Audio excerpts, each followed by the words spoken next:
Hi, this is Flashback Flicks.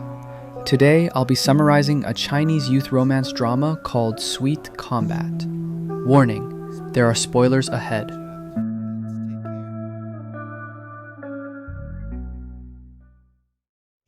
The movie opens with Fang Yu, the top female MMA fighter in her state.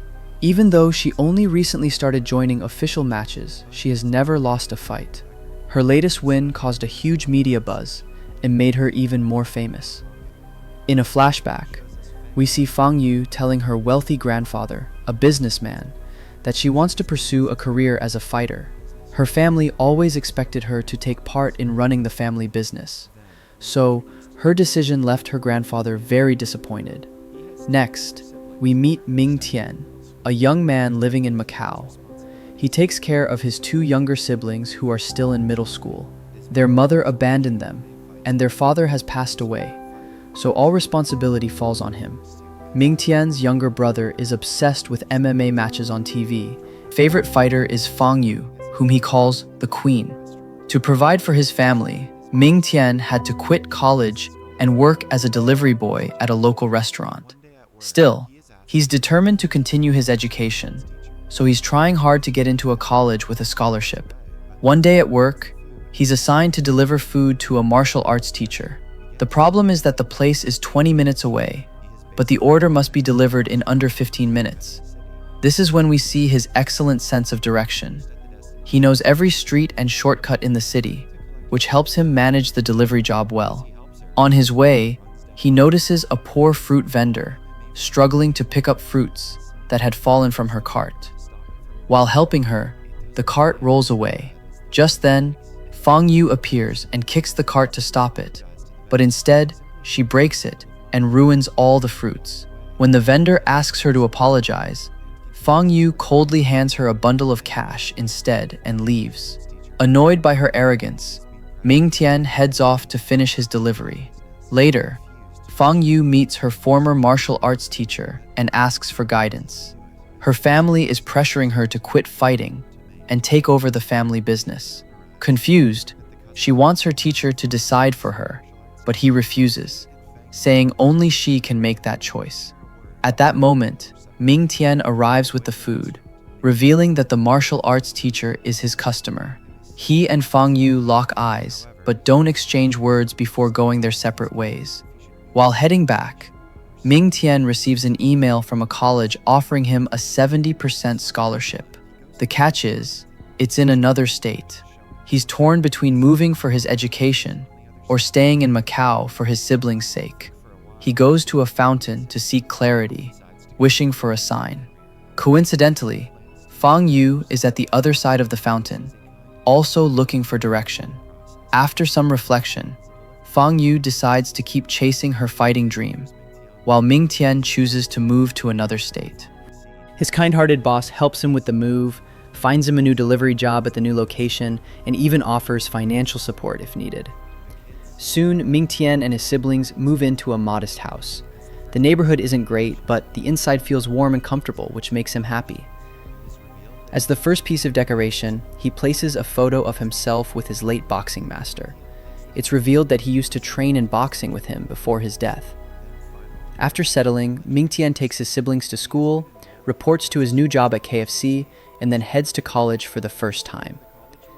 He has been admitted to Jiangxi Sports College, the best sports school in the state. Until recently, it was an all-girls college. Ming Tian is among the very first male students. But when he arrives, he realizes he might actually be the only guy among hundreds of girls. For a moment, he wonders if he misunderstood the admission letter. The girls, fascinated by his presence and his good looks, stare at him curiously. Suddenly, he bumps into Xiaomi, a tomboyish girl who enjoys boxing and skating. Thinking she's a boy, Ming Tian excitedly chats with her, relieved to have found another male student. Instead of correcting him, Xiaomi simply clips a small pink pin in her hair to show she's a girl. Embarrassed, Ming Tian apologizes as she glares and skates away. Meanwhile, the school principal and a teacher named Mr. Wang are concerned. Initially, 10 male students had applied, but after touring the campus and realizing it was full of girls, they all transferred, leaving only Ming Tian.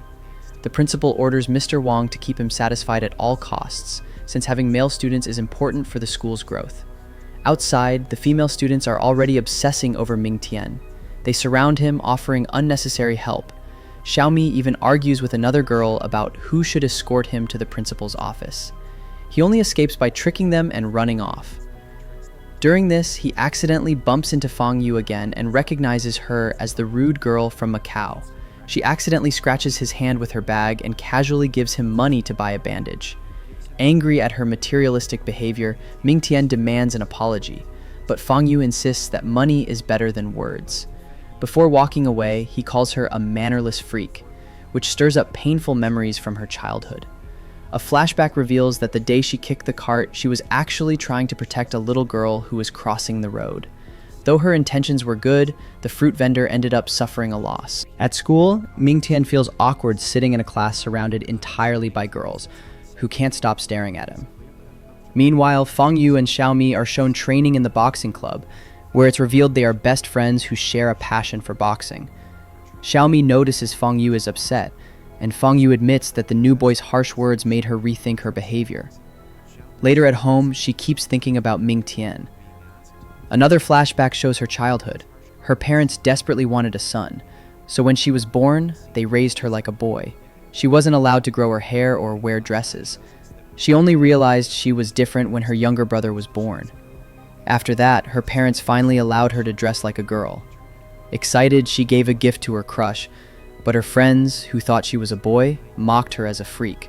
The experience left her struggling with her identity even now. Meanwhile, Ming Tian, back at home, notices his little brother shadowboxing in his sleep. He finds it cute, but then realizes that the girl he argued with is actually his brother's idol, Fang Yu. Her eyes reminded him of their mothers, which explained why he reacted so angrily earlier. Back at college, Ming Tian is overwhelmed by constant attention from the girls and can barely focus on studying. The principal and Mr. Wang are delighted that he's still attending, but in truth, Ming Tian is considering transferring to another college, even though it would cost more. The school has many clubs, which play a bigger role than classes. Students polish their skills in sports like boxing, taekwondo, and gymnastics, often competing at international levels. Fang Yu and Xiaomi are in the boxing club. Freshmen are encouraged to tour all the clubs to choose one. During the tour, Ming Tian visits the boxing club and is stunned by Fang Yu's fighting style. It reminds him of his master's techniques. He wonders if they trained under the same person, but brushes the thought aside. The girls all want him to join their clubs, even fighting each other to recruit him. Tired of the chaos, he chooses the swimming club, since it has the fewest members. He confidently dives into the pool but finds fish swimming around. A woman explains the club was shut down due to lack of members, and the pool has been turned into an eco-pool. Frustrated, Ming Tian decides to transfer, even if it means paying higher tuition. He tells Mr. Wang about his decision, but the teacher pleads with him to stay. He even takes a picture of Ming Tian to put on the men's restroom under construction, as if that would honor him, but Ming Tian isn't impressed. When pressed, Mr. Wang admits the transfer process is simple. Just fill out a form and drop it into the college filing box. Ming Tian tries, but a group of strong women, alumni unofficially appointed by the principal, block his way. Easily defeating him, they send him back to Mr. Wang's office. Mr. Wang then tempts him with a better deal, extending his student loan repayment to 30 years at 0 interest, meaning he could basically study for free. While the offer is appealing, Ming Tian is still hesitant, since being the only boy on campus feels overwhelming. Later, while changing in what he thought was the men's bathroom, he accidentally enters the women's and bumps into Fang Yu, who's naked. Furious, she kicks him to the ground. Xiaomi barges in, misunderstanding the situation, but they quickly clear it up, and Ming Tian leaves embarrassed. Later, at an ice cream shop, Fang Yu, Xiaomi, and their rival from Taekwondo argue over the last scoop of strawberry ice cream. Meanwhile, Ming Tian, out on a delivery, sees bullies dragging a kid.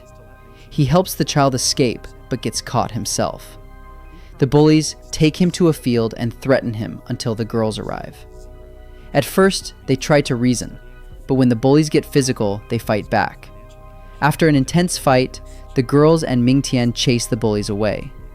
Grateful for their help, Ming Tian befriends them. Suddenly, college doesn't seem so bad anymore. Though challenges may come, he decides not to transfer and stays at Jiangxi. The next day, he accepts Mr. Wang's offer, making the teacher very happy. With his new friends and opportunities, Ming Tian hopes for a smooth 4 years of college life.